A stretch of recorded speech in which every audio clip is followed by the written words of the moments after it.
Bismillahirrahmanirrahim. Perkenalkan, nama saya Abdul Halim, NIM 2018-2168.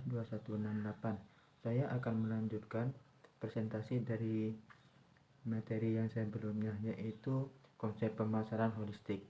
Konsep pemasaran holistik adalah cara pemasaran yang mencantumkan pengembangan, desain, implementasi, dan kegiatan proses pemasaran pada umumnya. Definisi lainnya, konsep pemasaran holistik adalah suatu konsep pemasaran yang mempertimbangkan bisnis secara keseluruhan, bukan sebagai identitas dengan berbagai bagian yang berbeda. Jadi dapat disimpulkan bahwa pemasaran holistik adalah suatu strategi pemasaran yang disusun atau dibuat dengan menggunakan keseluruhan unsur bisnis dalam sebuah perusahaan. Yang membedakan konsep pemasaran holistik, pendekatan berdasarkan pada bagaimana mengatasi permasalahan-permasalahan yang sangat rumit.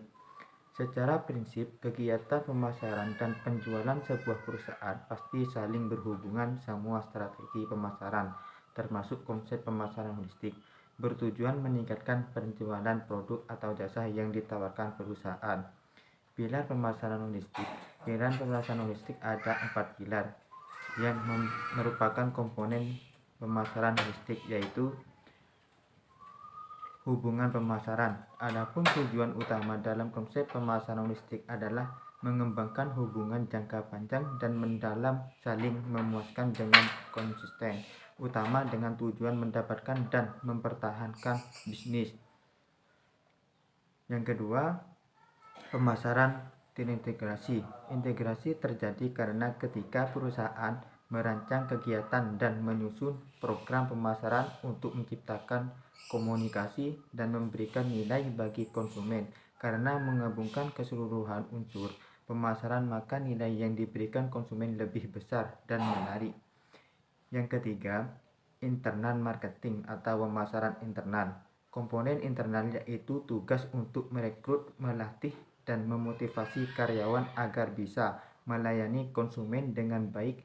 Perusahaan berfokus ke dalam perusahaan karena sumber daya yang komponen merupakan aset perusahaan yang sangat berharga.